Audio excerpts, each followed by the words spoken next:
बच्चों, welcome to Divya Kirti classes. आज हम अल्टरनेटिंग करंट का वन शॉट रिवीजन करेंगे और उसके जो मेन टॉपिक्स हैं उनको हम डिस्कस करेंगे। पहला टॉपिक हमारा जो है अल्टरनेटिंग करंट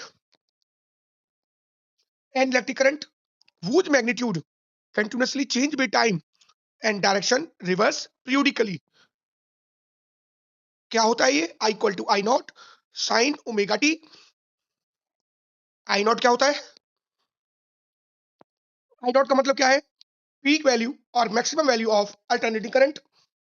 इसमें ओमेगा जो दिखाई दे रहा है उसे बोलते हैं हम लोग 2 पाई अपॉन टी, जिसको बोलते हैं ड्राइविंग फ्रीक्वेंसी और एंगुलर फ्रीक्वेंसी, या 2 पाई इंटू न्यू के बराबर होता है। और टी क्या है हमारे पास? टाइम पीरियड ऑफ एसी, और न्यू क्या है? Frequency of AC source. Next topic है हमारे पास मीन और average value of alternating current और voltage over a complete cycle. Mean और average value of alternating current और voltage over a complete cycle is zero. हमेशा इस बात को दिमाग में फीड करके रखेंगे कि अगर हम मीन और एवरेज वैल्यू निकालते हैं किसी भी अल्टरनेटिंग करंट की या वोल्टेज की कंप्लीट साइकिल के लिए, तो हमेशा उसकी वैल्यू किसके बराबर होगी? हमेशा जीरो के बराबर होंगी। ये बात ध्यान रखना। नेक्स्ट, मीन और average value of alternating current over any half cycle.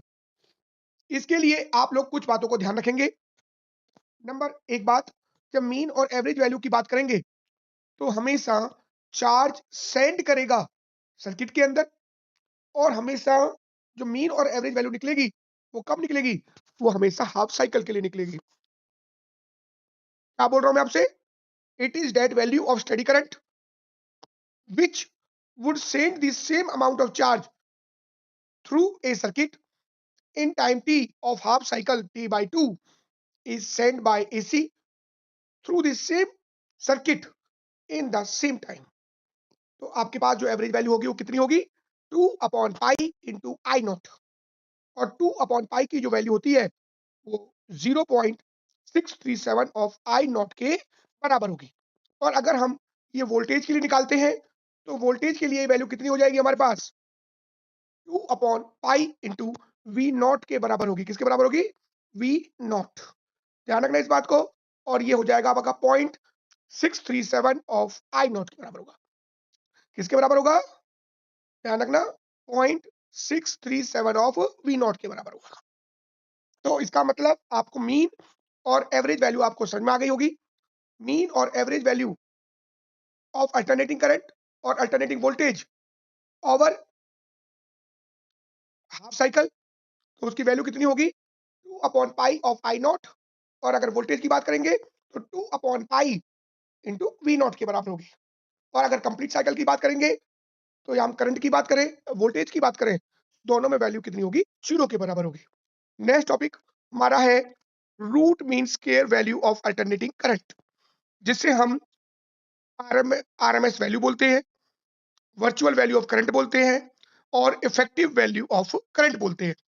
It is defined as that the value of steady current which would generate the same amount of heat in a given resistance in a given time as is done by the alternating current when passing through the same resistance for the same time। The RMS value of AC is also known as, मैंने बताया आपको, effective value और virtual value of AC कहते हैं। और इसको हम आई RMS, आई effective और आई वर्चुअल के नाम से जानते हैं। और ये कितनी होती है आपकी? अगर बात करते हैं आई आरएमएस, तो आई नॉट बाई रूट टू, और 1 अपॉन रूट टू की वैल्यू होती है 0.707 ऑफ आई नॉट। यहां पर एक बात को हमेशा याद रखें, जब आरएमएस वैल्यू की बात की जाएगी तो उसमें एक बात को हमेशा याद रखेंगे कि अमाउंट ऑफ हीट प्रोड्यूस होगी और कंप्लीट साइकिल के लिए बात होगी। हमने क्या बोला? मीन और एवरेज के लिए अमाउंट ऑफ चार्ज सेंड होगा और हाफ साइकिल की बात होगी। अगर बात कर रहा हूं रूट मीन स्क्वायर के लिए तो कंप्लीट साइकिल की बात होगी और कंप्लीट साइकिल की बात होगी। इस बात को हमेशा याद रखेंगे आप लोग। और अगर हम वोल्टेज की बात करें तो वोल्टेज भी क्या होगी? V R M S equal to V naught upon root 2 means 0.707 of V naught के बराबर होगा।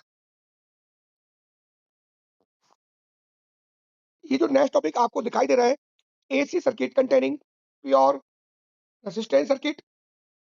अगला आएगा प्योर इंडक्टिव सर्किट या प्योर इंडक्टर, और तीसरा होगा प्योर कैपेसिटर। ध्यान रखना, बहुत इंपॉर्टेंट टॉपिक है, जिनमें इंडक्टर और कैपेसिटर आपके 3 मार्क्स में आपके बोर्ड एग्जाम में आ जाता है। सबसे पहले क्या होगा, इसमें हमें वोल्टेज लेके चलनी है और वोल्टेज से हमें करंट की इक्वेशन निकालनी है। इक्वेशन करंट की निकालने के बाद उसको वोल्टेज के साथ में कंपेयर करना है। कंपेयर करने के बाद उसका फेजर डायग्राम बनाना है। ध्यान रखना, एग्जाम पॉइंट ऑफ व्यू से ये टॉपिक्स काफी इंपॉर्टेंट है। जैसे मैं आपको बात कर रहा हूँ, AC circuit containing pure resistance only, let V equal to V naught sine omega t. हमने क्या किया, एक रेजिस्टेंस लिया, उसको हमने एक AC सोर्स से कनेक्ट कर दिया, जिसकी वैल्यू कितनी है आपकी V कितना है, V naught sine omega t, और V नॉट का मतलब है पीक और maximum value of alternating voltage, और I कितना है, current flow across the resistor only. तो करंट कितना आएगा, I equal to V upon R, V की value V naught upon R sine omega t, और V नॉट अपॉन R को क्या बोलते हैं हम लोग, I naught sine omega t. हम लेके क्या चले, voltage V equal to V naught sine omega T. Current कितना निकल के आ गया हमारा, I equal to I naught sine omega t. अब हम क्या करेंगे, इन दोनों इक्वेशनों को कंपेयर करेंगे। जब इन दोनों इक्वेशनों को कंपेयर किया जाएगा तो हमें क्या पता लगेगा, from both the equations the current और voltage are in the same phase, that is no phase difference between current and voltage. अगर हमसे जब बोला जाए कि इसका फेजर डायग्राम बना के दिखाओ, तो आपको ये जो दिखाई दे रहा है, ये इसका फेजर डायग्राम है, जिसमें आपका जो एक्स एक्सिस है वहां पे आपका टाइम होगा, और आपका जो वाई एक्सिस है वहां पर V और I होगा। सबसे पहले हम जब बात करेंगे, सबसे पहले हमें क्या दे रखी है, वोल्टेज। ये वोल्टेज का आपका बन गया हमारे पास इक्वेशन, वो बन गया हमारे पास, ग्राफ बन गया। उसके बाद हम किसका ग्राफ बनाएंगे, करंट का। तो नोट कर रहे हो, जहां से वोल्टेज स्टार्ट हुई है वहीं से आपका करंट स्टार्ट हुआ है, जहां वोल्टेज का एंड है वहीं करंट का एंड है। इसका मतलब करंट और वोल्टेज के बीच में कोई भी फेज डिफरेंस नहीं है। एक चीज और ध्यान रखेंगे, अगर कभी कोई तुमसे पूछे कि आपके पास इस टॉपिक के अंदर कभी भी ये पूछा जाए कि हमें एक बात बताइए कि फ्रीक्वेंसी ऑफ AC सोर्स और रेजिस्टेंस के बीच में ग्राफ बना के दिखाओ, तो हमेशा ध्यान रखना, ग्राफ हमेशा स्ट्रेट लाइन होगा। यानी फ्रीक्वेंसी ऑफ AC सोर्स के बढ़ाने से या घटाने से रेजिस्टेंस पे कभी भी कोई भी इफेक्ट नहीं होगा। Number 2, AC circuit containing inductor only. हमने क्या किया, एक इंडक्टर लिया, AC सोर्स से कनेक्ट कर दिया, जिसकी वोल्टेज कितनी है V, और करंट कितना फ्लो कर रहा है I। तो सबसे पहले आपके पास क्या आ गया, हमारे पास let V equal to V naught sine omega T.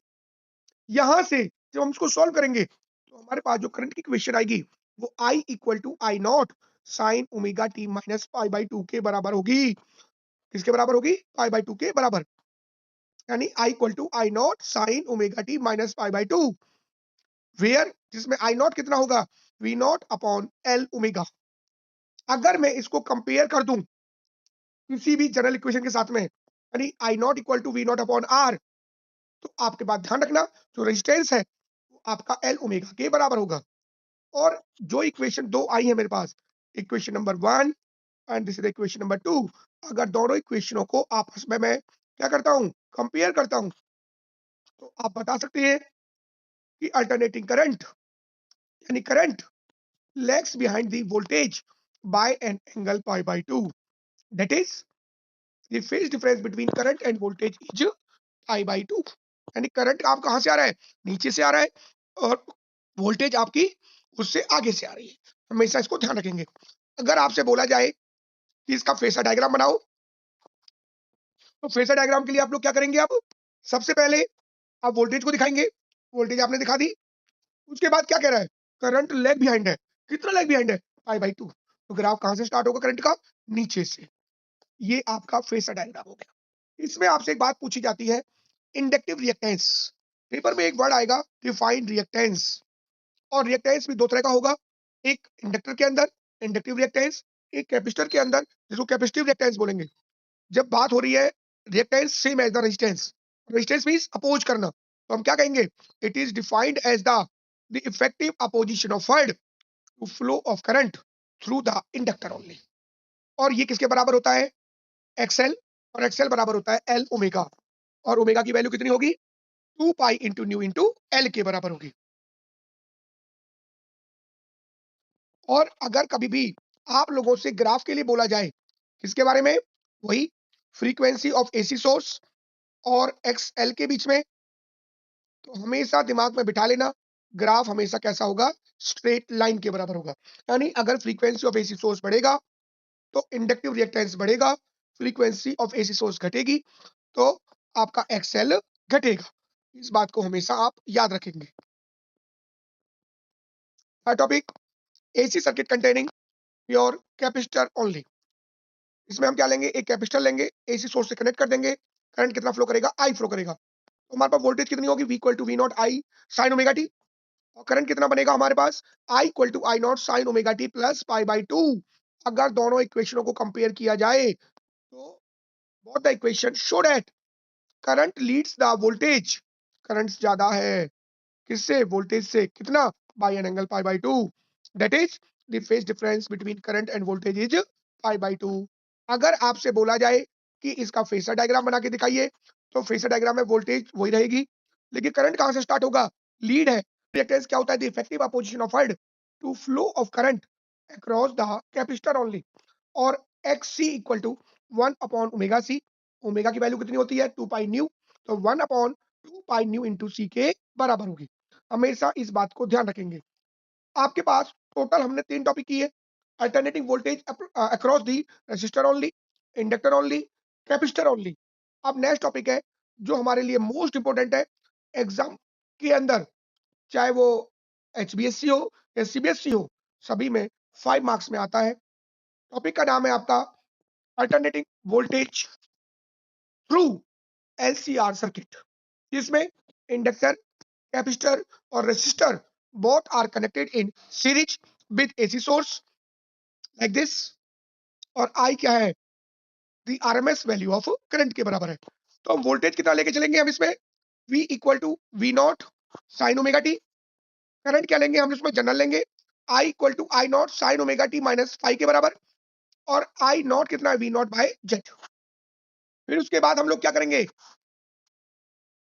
यहां से आई नॉट कितना बनेगा, वी नॉट अपॉन जेड, और जेड क्या बोलते हैं हम, इंपीडेंस इन एलसीआर सर्किट के बराबर होगा, और इसकी वैल्यू कितनी होगी, Z equal to R square plus bracket में एक्सएल माइनस एक्सी का होल स्क्वायर का अंडर रूट, जिसको हम लिख सकते हैं आर स्क्वायर प्लस एक्सएल की वैल्यू होती है एल ओमेगा माइनस एक्सी की वैल्यू होती है 1 अपॉन ओमेगा सी का होल स्क्वायर का अंडर रूट के बराबर होती है। हमेशा इस बात को ध्यान रखेंगे। Alternating current lags behind the voltage by a phase angle phi, तो उस समय आपके पास जो फेस एंगल कितना आएगा, tan phi equal to XL minus XC upon R के बराबर होगा। When XL greater than XC, tan phi is positive, ध्यान रखना इस बात को, therefore phi is positive, hence current lags behind the voltage by an angle phi, the AC circuit is inductive dominated circuit। ज्यादा दिमाग ना लगाएं, सिंपल ध्यान रखें, जब XL greater than XC है, इसका मतलब हमारा जो सर्किट होगा वो प्योर इंडक्टिव सर्किट होगा, और जब XC ग्रेटर देन XL होगा तो हमारा जो सर्किट होगा वो प्योर कैपेसिटिव सर्किट होगा। इस बात का हमेशा ध्यान रखें। और जब XL XC के बराबर होगा, XL जब XC के बराबर होगा तो हमारा जो सर्किट होगा वो कैसा होगा, प्योर रेसिस्टिव सर्किट होगा। इस बात, नेक्स्ट टॉपिक है हमारे पास resonance series LCR circuit. When the frequency of AC supply is such that the inductive reactance or capacitive reactance becomes equal, and means XL equal to XC. The impedance of the series LCR circuit is equal to the resistance in the circuit as such that the current in the circuit is maximum। ध्यान रखना इस word को, current in the circuit becomes maximum. अगर कभी भी किसी भी circuit के अंदर करंट की वैल्यू मैक्सिमम हो, तो उस समय जो फ्रीक्वेंसी होती है उसे हम लोग रेजोनेंट फ्रीक्वेंसी कहते हैं।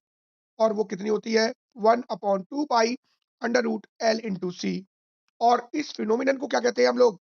इलेक्ट्रिकल रेजोनेंस कहते हैं। क्या कहते हैं? अभी आपसे ग्राफ के लिए बोला जाए कि करंट के बीच में और फ्रीक्वेंसी ऑफ एसी सोर्स या एंगुलर फ्रीक्वेंसी के बीच में ग्राफ बना के दिखाए, तो ग्राफ हमेशा इस तरह से दिखाई देगा। ये वो स्टेज है जो आपको दिखाई दे रही है, जिसे हम लोग क्या कहते हैं? रेजोनेंट फ्रीक्वेंसी कहते हैं। ये वो स्टेज है जहाँ पे करंट की वैल्यू कितनी है? मैक्सिमम के बराबर होगी। इस बात को हमेशा ध्यान रखेंगे। Next topic, quality factor. It is defined as the 2 pi times the ratio of energy stored in the circuit to the energy dissipated per cycle. कितनी एनर्जी स्टोर हो रही है और कितनी एनर्जी आपकी डेसिपेट हो रही है, उसे आप लोग क्या कहते हो? क्वालिटी फैक्टर बोलते हैं। यानी कहने का मतलब है, जो क्वालिटी फैक्टर होता है उसकी जो वैल्यू होगी वो होगी Q equal to omega R L upon R. Omega R का मतलब क्या होता है? Resonant angular frequency. एल का मतलब है इंडक्टर और आर का मतलब है रेसिस्टर। अगर इसको हम एक नए फॉर्मूले की फॉर्म में भी लिख सकते हैं, Q equal to 1/r under root L upon C के बराबर होगा। Quality factor is also expressed in terms of bandwidth. इसको हम बैंडविड्थ की फॉर्म में भी लिख सकते हैं। Quality factor equal to resonant frequency upon bandwidth के बराबर होता है। नेक्स्ट टॉपिक है हमारे पास, power in an AC circuit. In an AC circuit we may define 3 types of powers. 3 तरह की पावर होंगी। Number 1, instantaneous power. The power in an AC circuit at any instant of time is known as instantaneous power, equal to the product of values of alternating voltage and alternating current at that time. Next आपके पास है average power. The average power over one full complete cycle of AC is known as average power. It is also known as true power or average power. Formula क्या होगा? P average equal to VRMS IRMS cos of phi. VRMS का मतलब होता है V not by root two, IRMS का मतलब है I not by root two और cos phi। और VRMS IRMS को बोलते हैं हम लोग वर्चुअल पावर, P एवरेज को बोलते हैं ट्रू पावर और cos phi को बोलते हैं हम लोग पावर फैक्टर के बराबर बोलते हैं हम लोग। तीसरी और थर्ड पावर जो है हमारे पास, एप्रिएंट पावर, जिसको बोलते हैं virtual power. The product of virtual voltage and virtual current in the circuit is known as virtual power और apparent power। मैंने अभी आपको बताया था वर्चुअल पावर किसके बराबर होगी? Vrms Irms किसके बराबर है? V not I not by 2 के बराबर होगी। नेक्स्ट टॉपिक है हमारे पास, जिसे हम लोग कहते हैं पावर फैक्टर। पावर फैक्टर को मैंने बताया था अभी cos phi के बराबर होगा। क्या कहोगे? It is defined as the ratio of true power to the virtual power.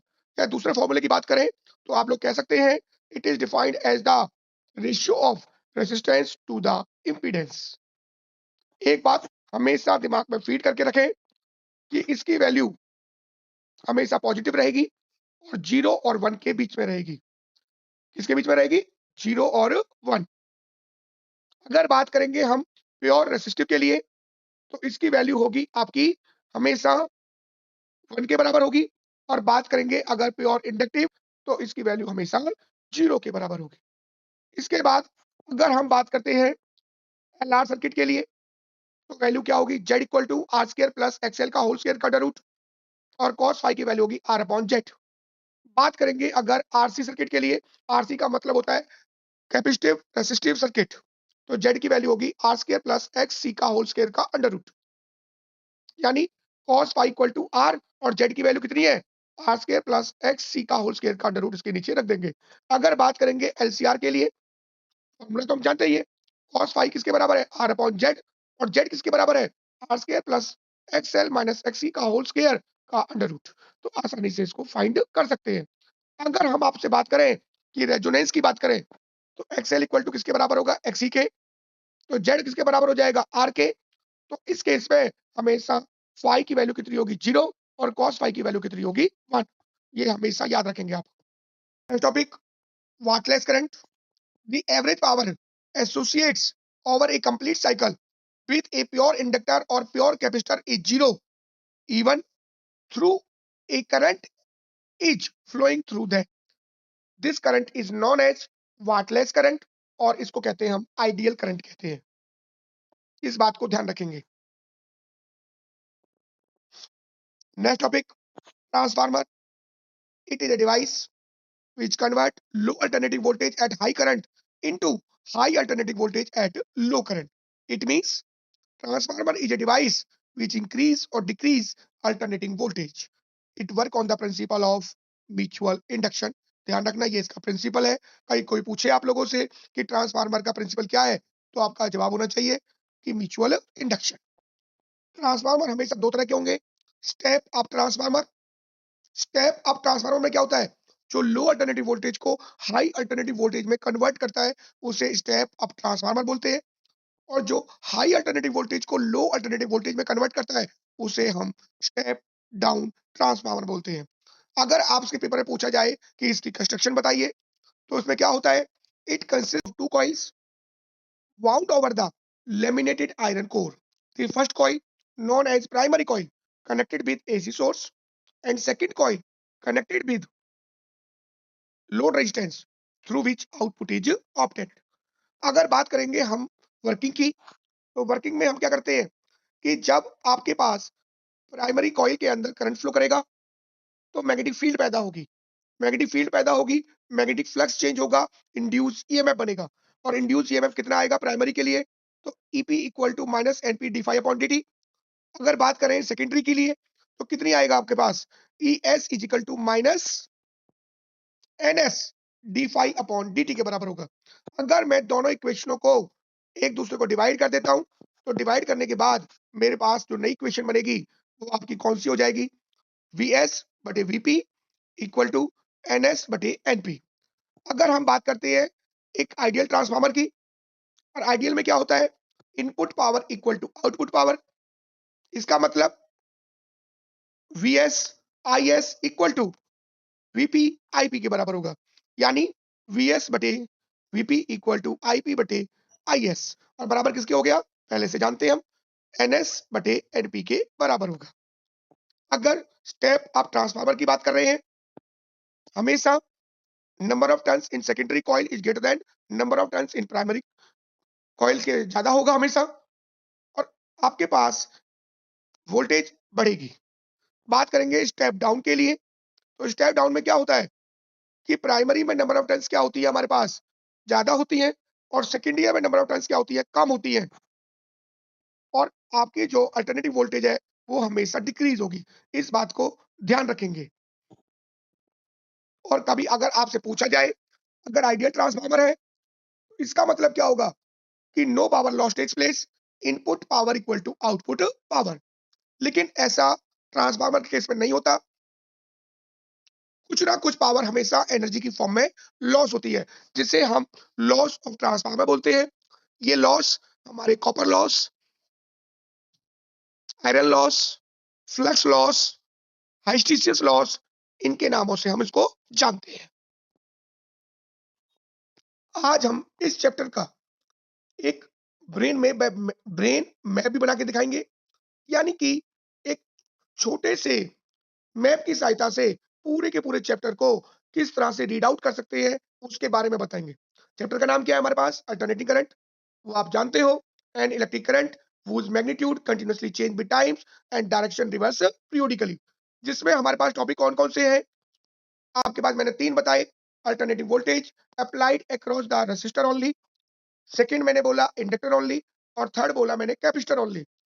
मैंने बोला रजिस्टर, इंडक्टर और कैपेसिटर तीनों के अंदर वोल्टेज को लेके चलेंगे, करंट की इक्वेशंस निकालेंगे। रजिस्टर के अंदर जो इक्वेशन बनेगी I equal to I not sine omega T, यानी करंट और voltage are the same phase.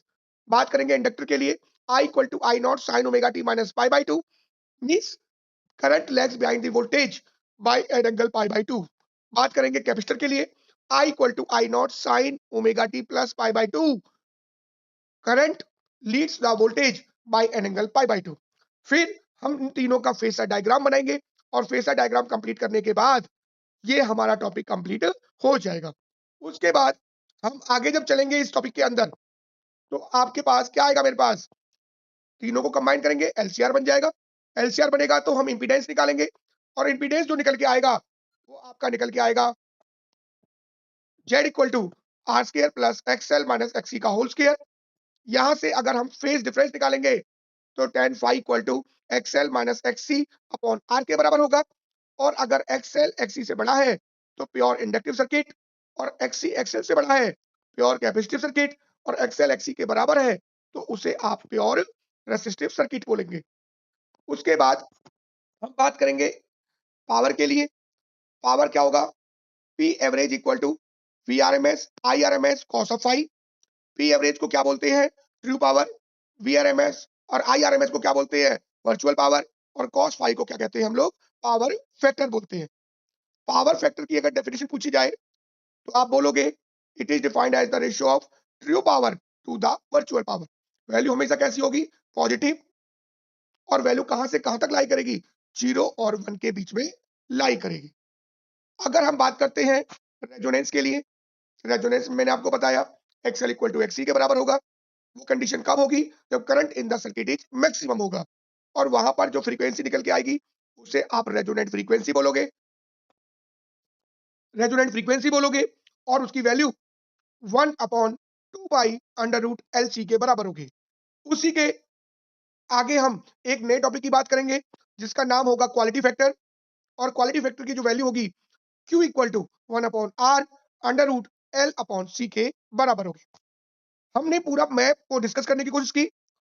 एक टॉपिक हमारा रह गया, वो भी इस मैप के अंदर है, जिसका नाम है आपका ट्रांसफार्मर। बताया था मैंने आपको, ट्रांसफार्मर के अंदर क्या करेंगे हम लोग, जो मेरी मेन इक्वेशन है वो बताएंगे। ट्रांसफॉर्मेशन रेशियो वो किसके बराबर होती है, ES बटे EP इक्वल टू NS बटे NP इक्वल टू IP बटे में IS के बराबर होती है। और उसको बराबर किसके रखते हैं, K के बराबर। और K का मतलब होता है ट्रांसफॉर्मेशन रेशियो, या इसको कहते हैं हम लोग टर्न्स रेशियो। इसमें हम एफिशिएंसी भी दिखाते हैं। एफिशिएंसी की बात करेंगे तो एफिशिएंसी का फॉर्मूला होता है output power to the input power. और आउटपुट पावर कितनी होती है, ES IS upon EP IP। Step up की बात करेंगे, स्टेप अप के अंदर हमेशा ध्यान रखेंगे नंबर ऑफ टर्न्स सेकेंडरी में ज्यादा होती है, प्राइमरी में कम होती है।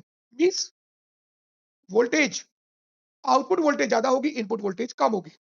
बात करेंगे स्टेप डाउन के लिए तो प्राइमरी में नंबर ऑफ टर्न्स ज्यादा होंगी, सेकेंडरी में नंबर ऑफ टर्न्स कम होंगी। हमारे घरों में ज्यादातर स्टेप डाउन लगे होते हैं जिसमें जो आउटपुट वोल्टेज है वो कम है as compare to input voltage.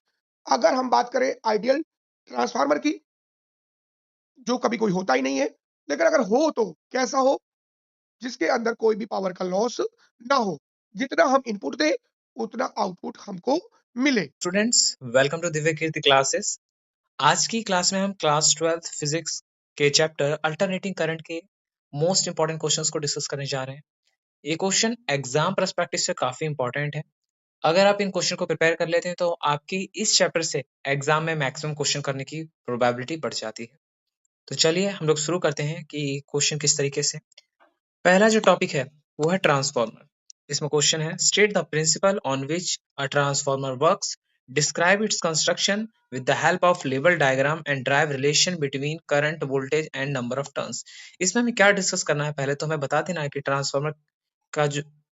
Transformer के जो वर्किंग है वो किस प्रिंसिपल पे काम करती है, जो कि म्यूचुअल इंडक्शन है, हमें उसको बताना है। फिर इसकी कंस्ट्रक्शन को बताते हुए कि प्राइमरी कॉइल, सेकेंडरी कॉइल को बताते हुए हमें रिलेशन ड्राइव करना है जो कि करंट, वोल्टेज और नंबर ऑफ टर्न्स के बीच रिलेट करती है। और ये रिलेशन भी काफी इंपॉर्टेंट है क्योंकि यहाँ से एक न्यूमेरिकल भी आता है। नेक्स्ट क्वेश्चन आपका B, what is step up step down transformer.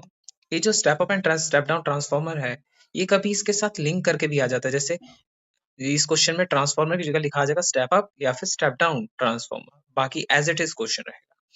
तो आई क्या कह रहा है question, right what type of energy loss happen in transformer. हमें बताना है कि एनर्जी लॉस जो होता है किस किस तरीके से होता है ट्रांसफॉर्मर में। और स्टेप डाउन और स्टेप अब की टर्न्स हमें कंडीशन भी बतानी है, जो कि हम जानते हैं नंबर ऑफ टर्न्स पे डिपेंड करती है कि नंबर ऑफ टर्न्स कब जब ज्यादा होगा तो उसे क्या कहेंगे, जब नंबर ऑफ टर्न्स कम होगा तब क्या कहेंगे। लेकिन ये नंबर ऑफ टर्न्स डिपेंड करता है कि आप किस पे बात कर रहे हो। अगर सेकेंडरी पे बात कर रहे हो, सेकेंडरी कॉल में नंबर ऑफ टर्न्स ज्यादा है एज कम्पेयर टू प्राइमरी, तो स्टेप अप। और सेकेंडरी में अगर डाउन है as compare to primary, then it's called step down transfer. अब इसी का मैंने एक इंपॉर्टेंट बार बार रिपीट करने वाला न्यूमेरिकल मैंने लिखा है। हर अधिकतर इसी टाइप का क्वेश्चन रिपीट करता है, जिस तरीके से the primary coil of ideal step up transformer has 100 turns, आपको नंबर ऑफ टर्न्स दे रखा है, and transformation ratio is also 100, जिसमें आपको ट्रांसफॉर्मेशन का रेशियो, पावर का रेशियो बता रखा है। इनपुट वोल्टेज भी आपको दे रखा है और इनपुट पावर भी आपको दे रखा है। फिर पूछा क्या है, नंबर ऑफ टर्न्स। मैंने बताया था कि यहाँ पर एक फॉर्मूला आता है, उस फॉर्मूले में वैल्यूज पुट करके हम डायरेक्ट सॉल्व कर सकते हैं। आप इस क्वेश्चन को ट्राई करें, और अगर आपसे ये क्वेश्चन ना हो तो हमारे कमेंट बॉक्स में लिखें, हम इस क्वेश्चन को सॉल्व करके आपको भेजें।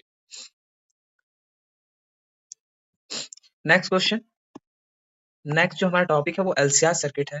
इसमें फर्स्ट क्वेश्चन कुछ इसके, drive the expression of impedance and phase difference between LCR circuit by using phasor diagram. यहाँ पर सबसे पहले इंपेडेंस पूछा, जो कि Z हम लोग निकालते हैं। फिर पूछा फेज डिफरेंस, फेज डिफरेंस का रिलेशन फाई, जो कि हमारा रहता है tan इनवर्स के टर्म में, जिसमें हम XL minus X upon R करते हैं यूजिंग फेजर डायग्राम। अब इसका एक्सप्रेशन हमें फेजर डायग्राम जो हम फाई के साथ रिलेट करके बनाते हैं, उससे पूछ रहा है। फिर second, what is the condition of electrical resonance, electrical resonance in series LCR circuit पूछा जा रहा है। Drive the formula for resonant frequency and draw the graph showing the variation of impedance of the current and frequency of the applied voltage. बस ये जो question है केवल इतना पूछा जा रहा है कि आप फ्रीक्वेंसी बता दो, रेजोनेंट फ्रीक्वेंसी, इसका फॉर्मूला ड्राइव कर दो, जो कि हम 1/2π√LC निकालते हैं। और ये इस फ्रीक्वेंसी पर सर्किट में करंट मैक्सिमम रहता है। और फिर ये हमसे फ्रीक्वेंसी और करंट या फिर इम्पीडेंस के बीच का रिलेशन पूछ रहा है, ग्राफ पूछ रहा है, तो हमें वो ड्रॉ करना है। अब देखें एलसीआर से जिस टाइप का क्वेश्चन सबसे ज्यादा रिपीट करता है, ये रहा। पहला तो ये डायरेक्ट है, आर एल सी आपको दे दिया है, सीधा हमारे पास जेड का फॉर्मूला होता है अंडर रूट आर का स्क्वायर एक्सएल माइनस एक्सी का होल स्क्वायर, ये सी है। एक्सएल कैसे निकालते हैं, एक्सएल निकालने का फॉर्मूला रहता है XL equals to omega L, और एक्सी निकालने का एक्सी इक्वल्स टू 1/ओमेगा सी। वहां से हम एक्सएल एक्सी निकाल के सिंपल सा फॉर्मूला में रख देंगे। फिर आपसे पूछा है angular frequency, angular frequency 1/√LC, impedance जो कि मैंने अभी बताया। करंट कैसे निकालेंगे, करंट वोल्टेज अपॉन रेजिस्टेंस, जो कि इसका Z है, और वोल्टेज कितना है 220 वोल्ट। सेकंड, अगला question, in series CR circuit, देखिए यहाँ L नहीं है तो आपको रेजिस्टेंस दे रखा है, C दे रखा है, और मैंने अभी कैलकुलेट करना आपको बता दिया, C दे रखा तो XC कैसे कैलकुलेट कर सकते हैं। Connected across N AC source off peak voltage हमें दे रखा है, फ्रीक्वेंसी 50 हर्ट्ज हमें ये भी बता रखी, कैलकुलेट इम्पीडेंस Z। बस यहाँ पर हमें L नहीं दे रखा तो हम XL की वैल्यू 0 लेके चलेंगे। Phase angle phi, tan inverse, XC नहीं दे रखा तो XL upon R। Voltage across resistor, हमें वोल्टेज पूछा है अक्रॉस, हमें टोटल रेजिस्टेंस हम Z से निकाल देंगे, टोटल वोल्टेज हमें पता है। करंट का फॉर्मूला V/R, जो कि E0/R है, हम यहाँ से करंट कैलकुलेट कर सकते हैं। और वोल्टेज के अक्रॉस, रेजिस्टेंस के अक्रॉस वोल्टेज निकालने के लिए V इक्वल्स टू IR, आपको R पता है, R और I हमने कैलकुलेट कर लिया है, इसको और इसके रेजिस्टेंस को डिवाइड करके वो पुट करके हम आंसर निकाल सकते हैं। अब पूछा sharpness of resonance for a series LCR circuit and how it's related with the quality factor. Quality factor की वैल्यू 1, जिसकी वैल्यू आती है 1/R अंडर रूट L/C। इसका हमें रिलेशन बताना है शार्पनेस से, शार्पनेस जो कि बैंड ऑफ फ्रीक्वेंसी से आता है, डेल ओमेगा बाय ओमेगा। इस तरह के रिलेशन से हम लोग शार्पनेस ऑफ रेजोनेंस निकालते हैं, उसको रिलेट करना है हमें क्यू वैल्यू से। नेक्स्ट क्वेश्चन नंबर थर्ड कुछ इस तरीके से है, right the value of power factor. और ये देखिए ये 1 मार्क्स क्वेश्चन है, बहुत ज्यादा रिपीट करते हैं क्वेश्चन और डायरेक्ट क्वेश्चन है, और ये मैंने सारे 3-4 क्वेश्चन को मिलाकर एक साथ बनाए हैं। इनमें से एक पार्ट को पूछ लिया जाता है। पावर फैक्टर पूछा हुआ है across inductor, capacitor, LCR circuit और रेजिस्टर सर्किट, जो कि हम जानते हैं रेजिस्टर केस में मैक्सिमम रहता है 1 और इंडक्टर के केस में आपका 0। इसी तरीके से कैपेसिटर एलसीआर सर्किट का रहता है, जो कि हम डायरेक्ट याद कर सकते हैं। इम्पीडेंस एंड रेजिस्टेंस के बीच आपसे डिफरेंस पूछा हुआ है। इम्पीडेंस जो कि कैपेसिटर और इंडक्टर के अक्रॉस हमें दिखता है ड्यूरिंग एसी सप्लाई, और रेजिस्टेंस हम नॉर्मली जानते हैं। Draw the graph between the frequency and capacitive inductive reactance. जो हमारे पास फ्रीक्वेंसी का हमारे पास कर्व है, फ्रीक्वेंसी और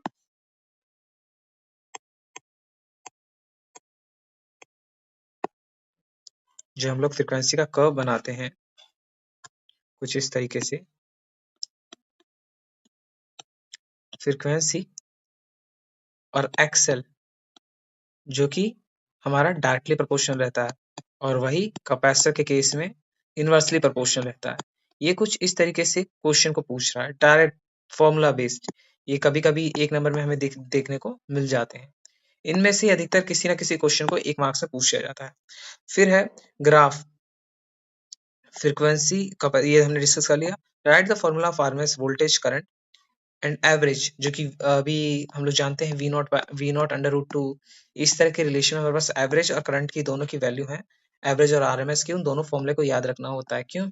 इनसे कभी-कभी 1 मार्क्स में डायरेक्ट क्वेश्चन पूछे जाते हैं। सीधा आपको वी नॉट दे देगा, वी पूछ लेगा, वी आरएमएस पूछ लेगा या आई आरएमएस पूछ लेगा।